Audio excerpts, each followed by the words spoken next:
In star dazzle classes. कल हम लोग पढ़ रहे थे लेटर, वर्ड और सेंटेंस के बारे में। तो लेटर के बारे में हम लोग पढ़ चुके थे पिछले वीडियो में, आप जाके वहाँ पे देख सकते हो लेटर क्या होता है, वर्ड क्या होता है और सेंटेंस क्या होता है। लेटर हमने पढ़ लिया था, वर्ड हमने पढ़ लिया था, हम सेंटेंस के बारे में पढ़ रहे थे। सेंटेंस बनाते समय हमें क्या चाहिए, एक तो सब्जेक्ट चाहिए और एक उसका प्रेडिकेट चाहिए। क्या चाहिए, एक तो हमें क्या चाहिए, सब्जेक्ट चाहिए, एक उसका प्रेडिकेट चाहिए। इसके बारे में भी मैंने पिछले वीडियो में बता दिया था। सब्जेक्ट क्या होता है मैंने बताया था, सब्जेक्ट एक नाउन होती है और नाउन हमें यहाँ पे या तो सिंगुलर होती है या क्या होती है, प्लूरल होती है, या तो सिंगुलर होती है या प्लूरल होती है नाउन। फिर सब्जेक्ट के बारे में पिछले वीडियो में मैंने सब कुछ बता दिया था। सब्जेक्ट होता क्या है, नाउन होती है, सिंगुलर होती है या प्लूरल होती है। नाउन हमेशा सिंगुलर होती है, इसको हम एस या ईएस लगा के क्या बना देते हैं, प्लूरल बना देते हैं। जैसे बॉय है, सिंगुलर हो गई, इसको अपन अगर हम बनाएं तो प्लूरल हो जाएगा एस या ईएस लगाते ही। बॉय सिंगुलर हो गया, केट, तो केट का बनाएंगे तो केट्स बन जाएगा। ऐसे सिंगुलर होती है नाउन, जब उद्गम होता है नाउन का तब नाउन क्या होती है, सिंगुलर, और बाद में हम इसको एस या ईएस लगा के क्या बना देते हैं, प्लूरल बना देते हैं। तो सब्जेक्ट के बारे में हम लोग पिछले वीडियो में सारी जानकारी प्राप्त कर चुके हैं कि सब्जेक्ट एक डूअर होता है, कर्ता होता है डूअर, और किसी भी काम को करने वाला व्यक्ति होता है या कोई पर्सन होता है या कोई व्यक्ति, स्थान या विशेष या भाव के नाम को सबको बताया नाउन क्या होती है। और इस दुनिया में जो कुछ भी है, चाहे दिखे चाहे न दिखे, सारी नाउन कहलाती है। हम आज टॉपिक पे आते हैं प्रेडिकेट। प्रेडिकेट के बारे में मैंने आपको बताया था क्या होती है। एक तो वर्ब होती है और एक उसका ऑब्जेक्ट होता है और एक उसका कॉम्प्लीमेंट होता है। क्या होती है, एक तो वर्ब होती है, एक ऑब्जेक्ट होता है और एक उसका कॉम्प्लीमेंट होता है। वर्ब के बारे में, वर्ब को क्या बोलते हैं, क्रिया। वर्ब क्या होती है, क्रिया, यानी कि किसी भी काम में किसी का होना या करना प्रदर्शित करता है, वो क्या कहलाती है, वर्ब कहलाती है। किसी भी काम का होना यानी कि डूइंग या बीइंग, यानी किसी भी काम का करना या होना प्रदर्शित होता है। किसी भी काम का करना या होना प्रदर्शित होता है वो क्या कहलाती है, verb. A word that stand for doing and being something is called verb. यानी कि वर्ब क्या कहती है, वर्ब क्या कहलाती है, किसी भी काम का करना या होना क्या कहलाती है, वर्ब कहलाती है। चलो अब वर्ब के बारे में थोड़ी सी हम जानकारी प्राप्त कर लेते हैं। वर्ब का देखो वैसे तो बहुत बड़ा टॉपिक है। वर्ब जब हम वर्ब पढ़ेंगे, जब वर्ब का टॉपिक स्टार्ट करेंगे तब वर्ब के बारे में मैं आपको पूरा बताऊंगा कि वर्ब होती क्या क्या है, यानी कितने प्रकार की वर्ब होती है और कौन कौन सी कहाँ कहाँ लगती है। अभी हम वर्ब के बारे में थोड़ा सा नॉलेज प्राप्त कर लेते हैं कि वर्ब जो है, वर्ब हमारे कहाँ यूज़ होती है। थोड़ा सा हम इसके बारे में पता लगा लेते हैं। वर्ब का मतलब होता है क्रिया, वर्ब यानी क्रिया, यानी कि वर्ब होती है यहाँ पे दो प्रकार से। एक तो हो गई मेन वर्ब, एक तो कौन सी, मेन वर्ब। एक हो गई एक्सिलरी वर्ब, एक हो गई एक्सिलरी वर्ब। देखो मेन वर्ब को देखो बोलेंगे मुख्य क्रिया। मेन वर्ब यानी मुख्य क्रिया, यानी कोई भी काम ऐसे हो जिसमें होना या करना प्रदर्शित होता है, वर्ब कहलाती है। और मेन वर्ब वही है जैसे कि खाना, पीना, उठना, बैठना, सोना, गाना, बजाना, सारी की सारी क्या है, वर्ब। यानी किसी भी शब्द के लास्ट में क्या आ रहा है, ना आ रहा है, तो ना आ रहा है तो वो सारी हमेशा क्या होगी, वर्ब होगी। अब सर जैसे मैंने बोला मरीना हमेशा क्या होती है, वर्ब नहीं होती है। यानी वो वर्ब जिसमें अभी बताया था ना, वर्ब जिसमें डूइंग और बीइंग प्रदर्शित हो, यानी जिसमें काम का करना और होना प्रदर्शित हो, वो ही वर्ब होगी। कोई नाउन या कोई नाम जिसके लास्ट में ना आ रहा है वो वर्ब नहीं होगी। यानी कि जिसमें लास्ट में ना आ रहा है वो क्या कहलाती है, मेन वर्ब कहलाती है। अब देखो ऑक्सिलरी वर्ब, 24 ऑक्सिलरी वर्ब कितनी होती है, 24। इसमें भी ये तीन प्रकार से, एक तो प्रिंसिपल ऑक्सिलरी वर्ब, एक होती है मॉडल ऑक्सिलरी वर्ब, एक होती है सेमी मॉडल ऑक्सिलरी वर्ब। एक तो मॉडल ऑक्सिलरी वर्ब, एक होती है सेमी मॉडल ऑक्सिलरी वर्ब, एक होती है प्रिंसिपल। प्रिंसिपल ऑक्सिलरी वर्ब की संख्या टोटल कितनी होती है? 11। मॉडल कितने होते हैं? 10। और सेमी मॉडल कितने होते हैं? 3। टोटल 10, 11, 21, 21 और 3 24, यानी कि टोटल ऑक्सिलरी वर्ब कितनी हो गई? टोटल ऑक्सिलरी वर्ब कितनी हो गई? 24। अब हम यहाँ पे ये देख भी लेते हैं कि ऑक्सिलरी वर्ब होती कौन कौन सी है और कहाँ कहाँ यूज़ होती है। वो तो हम वर्ब में पढ़ेंगे, टेंस में पढ़ेंगे, जब मॉडल पढ़ेंगे तब पढ़ेंगे, तब हमें इन सभी का यूज़ हमें पता चल जाएगा। चलो अभी देखते हैं प्रिंसिपल कौन सी होती है। सबने पढ़ रखा है, अभी देखो क्या होती है। Do, does, do does, is, am, are, was, were, has, have और हैड। कितनी हो गई? 1 2 3 4 5 6 7 8 9 10। Do, does, is, are, am, was, were, has, have, had और एक हो गया डिड। एक क्या हो गया? डिड। यानी कि do, does, is, are, am, was, were, did, has, have और हैड। टोटल कितनी हो गई? 11। यानी प्रिंसिपल ऑक्सिलरी वर्ब कितनी होती है? 11। मॉडल ऑक्सिलरी वर्ब देखो, विल, शैल, विल और शैल, वुड और शुड, वुड और should, can, could, can, could, मैं, माइट, मैं और माइट और हो गया ओ टू, मैं, माइट, मस्ट और ओ टू, ओ टू। ये 1 2 3 4 5 6 7 8 9 और 10। 10 कितने हो गए? Model auxiliary verb. और सेमी मॉडल कितनी? कौन? 3 वर्ब हो गए। 3 ऑक्सिलरी वर्ब कौन सी हो गई? Semi modal. यानी नीड, डेयर, नीड, डेयर और यूज्ड टू, नीड, डेयर और यूज टू। यानी principal auxiliary verb 11, principal auxiliary verb 11 हो गई। Do, does, is, are, am, was, were, did, has, have, had. Modal auxiliary verb 10 हो गई। Will, shall, would, should, can, could, may, might, must, ought to.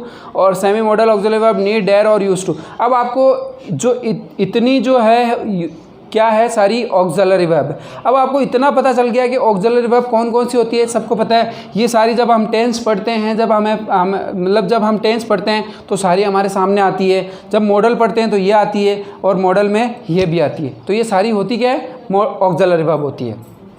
चलो यहाँ तक हमें समझ में आ गया। वर्ब 2 प्रकार से होती है, एक तो मेन वर्ब और एक ऑक्सिलरी वर्ब। इनको आप क्या बोलते हो? ऑक्सिलरी वर्ब को क्या बोलते हो? वो एक हेल्पिंग वर्ब भी बोलते हो। चलो यहाँ पे मैं अभी बताता हूँ। देखो, ये आपने नोट कर लिया, सबने पेन और पेंसिल अपने साथ में रखा है, तो आपने सबने नोट कर लिया। तो चलो देखो आगे। देखो वर्ब। अब यहाँ पे देखो मेन वर्ब और क्या? Helping verb. ऑक्सिलरी वर्ब को मैं हेल्पिंग वर्ब भी बोल सकता हूँ, जो भी आप बोलते आए हो वहीं समझा देता हूँ मैं। हेल्पिंग वर्ब यानी हेल्प का मतलब क्या होता है? सहायता। हेल्प यानी क्या होती है? सहायता। यानी कि ये सहायता करेगी, हेल्प करेगी। और हेल्प किसकी करेगी? मेन वर्ब की हेल्प करेगी। किसकी हेल्प करेगी? मेन वर्ब की क्या करेगी? ये हेल्प करेगी। और क्या बताएगी? टाइम की पोजीशन बताएगी कि ये टाइम है वो कौन से टेंस के अंदर है। यानी कि जो हमारा टाइम है वो कौन सा टाइम चल रहा है या कौन सा टाइम है, वो कौन बताएगी? Helping verb. और हेल्प करेगी किसकी? मेन वर्ब की हेल्प करेगी। अभी देखो, हम हेल्पिंग वर्ब सब्जेक्ट पढ़ चुके, वर्ब के बारे में थोड़ा सा नॉलेज हो गया, तो हमारे पास हम चलते हैं। देखो वर्ब एक बार छोटा सा एक और देख लो। V1, V2, V3, V4 और V5। V1, V2, V3, V4 और 5। ईट में लेता हूँ। ईट, एट, ईटन, ईट, एट, ईटन, ईटिंग और ईट्स। ईट, एट, ईटन और ईटिंग और ईट्स। अब देखो ईट यानी खाना। अब ये देखो प्रेजेंट में है। ईट क्या होती है? हमेशा प्रेजेंट। ये हो गया पास्ट, ये हो गया परफेक्ट, ये हो गया कॉन्टिन्यूअस और ये हो गया प्रेजेंट। अब सर यहाँ भी प्रेजेंट और वहाँ भी प्रेजेंट, यानी दो प्रेजेंट कैसे? तो देखो ये है V1 और V1 हमेशा क्या होती है? V1 हमेशा प्लूरल होती है। क्या होती है? V1 हमेशा क्या होती है? प्लूरल होती है। और V5 हमेशा क्या होती है? सिंगुलर होती है। V5 क्या होती है? सिंगुलर।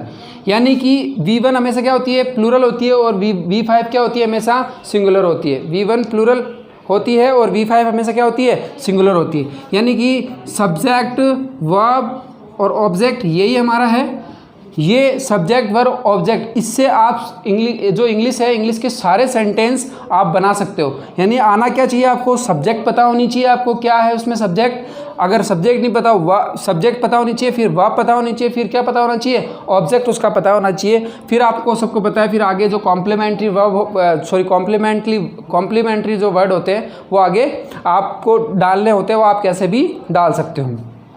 तो सब्जेक्ट देखो यहाँ पे हम बात कर रहे थे प्लूरल और सिंगुलर वर्ब की, कि सर प्रेजेंट में ये भी है, प्रेजेंट में वो भी है, तो सिंगुलर प्लूरल कैसे। तो अब यहाँ पे देखो, अगर सब्जेक्ट हमारा सिंगुलर हो तो वर्ब भी हमारी क्या होगी, सिंगुलर ही होगी ना।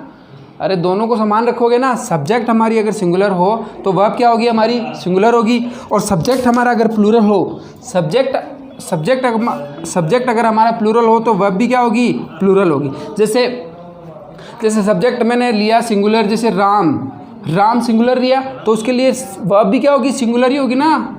राम सिंगुलर तो वर्ब भी सिंगुलर। राम ईट्स, जैसे दे प्लूरल तो वर्ब भी क्या होगी, प्लूरल होगी। यानी कि ये है प्रेजेंट के लिए, प्रेजेंट में जब V1 होती है हमेशा प्लूरल होती है और प्लूरल के लिए ही यूज होती है। इसका मैं आपको अभी धीरे धीरे आगे नेक्स्ट वीडियो में आपको बताऊंगा कि वर्ब की जो फर्स्ट फॉर्म होती है वो कहाँ पे यूज़ होती है और कहाँ पे इसका यूज़ नहीं होता है। अब देखो V1 में क्या था, ईट, ये क्या थी, प्रेजेंट, क्या थी, प्रेजेंट, और ऑलवेज सिंगुलर होती है, सॉरी प्लूरल होती है। तो V1 का प्रेजेंट के अंदर, V2 हमेशा पास्ट के अंदर, और V3 हमेशा परफेक्ट के अंदर, V4 ईटिंग कंटिन्यूस के अंदर, जितने भी कंटिन्यूस टेंस है वो सारे के अंदर V4 लगेगी, और V5 एक के अंदर ही लगेगी, प्रेजेंट सिंपल टेंस के अंदर। जब हम प्रेजेंट सिंपल के पॉजिटिव सेंटेंस पढ़ते हैं तब सिर्फ V5 का यूज़ करते हैं। अब देखो जो V3 और V4 है, V3 और V4 अधिकतर गलतियाँ यहीं होती है, V3 और V4 अधिकतर गलतियाँ यहीं होती है, ये कभी भी सिंगल नहीं आती है, कभी भी सिंगल नहीं आती है। ये अपने, तो सर सिंगल नहीं आती है तो अपने साथ में क्या लाती है, हमेशा ऑक्सिलरी वर्ब होगी पहले और फिर बाद में V3 होगी या फिर V4 होगी। यानी पहले अपने साथ में क्या लाएगी, ऑक्सिलरी वर्ब होगी पहले और फिर V3 होगी, फिर क्या होगी, V4 होगी। यानी कि जब एग्जामिनर एरर आपसे डिफाइन करने के लिए कहता है या फिर आपके लिए एरर कोई भी आती है तो उसके अंदर आपको क्या मिलता है, सिंगल V3 मिल जाती है या सिंगल V4 मिल जाती है। तो ये दोनों अगर सिंगल हो तो वहाँ पे आपके पक्का उस जगह पे क्या है, एरर है। क्योंकि ये नोट कर लो कि जो V3 है यानी कि वर्ब की जो थर्ड फॉर्म है वो कभी सिंगल नहीं आती है, हमेशा अपने साथ में क्या लाएगी, ऑक्सिलरी वर्ब लेके आएगी। जैसे has eaten, have eaten, had eaten, है ना, बहुत सारे, has eaten, have eaten, will, जो भी पैसिव में बनाओगे तो भी थर्ड फॉर्म आएगी, है ना। तो जो ये कभी भी सिंगल नहीं आती। अब चलो अपन छोटे से एक सेंटेंस बनाते हैं आज के लिए। सेंटेंस कैसे बनते हैं, जैसे मैं मिठाई बनाता हूँ तो आई मैक स्वीट्स, आई मैक स्वीट्स। यानी अब सर आई तो सिंगुलर है, आपने बोला सिंगुलर के लिए सिंगुलर SES लगाओ, बोला कि नहीं बोला, सर आई तो सिंगुलर है। अरे आई सिंगुलर नहीं है, ये दिखने में मैं अकेला आई के लिए बोलते हैं, लेकिन आई हमेशा क्या होता है, प्लूरल होता है। आई हमेशा क्या होता है, प्लूरल, यानी बहुवचन होता है। और आई के लिए अगर ये प्लूरल है तो ये वर्ब भी क्या आएगी, प्लूरल ही आएगी, सीधी सी बात है। सबको सही में रखना था। अगर ये सिंगुलर है सब्जेक्ट, ये सब्जेक्ट ही तो हो गया हमारा, ये क्या है, सब्जेक्ट, ये क्या है, वर्ब, और ये क्या है, ऑब्जेक्ट। ये तीन तो चीज़ थी हमारे पास। इसी तो आप अंग्रेजी बोलना सीख रहे हो धीरे धीरे। क्या, आई मेक स्वीट्स, यानी मैं क्या बनाता हूँ, मिठाइयाँ बनाता हूँ। मैं गाना गाता हूँ, आई सिंग सॉन्ग, है ना। मैं गाड़ी चलाता हूँ, आई ड्राइव कार। कैसे बोल सकते हो, वह मुझे डांटता है, वह मुझे पीटता है, वह मेरे साथ में खेलता है। तो आप ऐसे सेंटेंस आप घर से बना सकते हो आराम से, बैठे बैठे छोटे छोटे वीडियो को देख के आप आराम से ये सेंटेंस बना सकते हो। तो ये आई हमेशा क्या होता है, प्लूरल होता है। तो अभी बताया था मैंने, प्लूरल के साथ में हमेशा वर्ब भी कौन सी होगी, प्लूरल होगी। वेरी गुड, आपको समझ में आ गया। प्लूरल के साथ में वर्ब भी कौन सी होगी, प्लूरल। और सब्जेक्ट अगर सिंगुलर हो तो वर्ब भी कौन सी होगी, सिंगुलर। चलो आज आपको इतना सा समझ में आ गया, सब्जेक्ट सिंगुलर तो वर्ब भी सिंगुलर, सब्जेक्ट प्लूरल तो वर्ब भी प्लूरल। इतना आपको समझ में आ गया। आप धीरे धीरे घर पे कोशिश कीजिए कि आप थोड़ा थोड़ा बनाने की कोशिश कीजिए और बूंद बूंद से ही घड़ा भरता है। आप मेरे साथ धीरे धीरे जुड़े रहिए, मतलब मेरे साथ में आप जुड़े रहोगे तो आपको पता चल जाएगा कि जो इंग्लिश है वो कहाँ से कैसे कैसे काम करती है, कैसे कैसे आप न्यूज़पेपर पढ़ पाते हो कुछ दिनों बाद ही। धन्यवाद। मेरे चैनल को सब्सक्राइब कीजिए, लाइक कीजिए, शेयर कीजिए, अच्छा लगे तो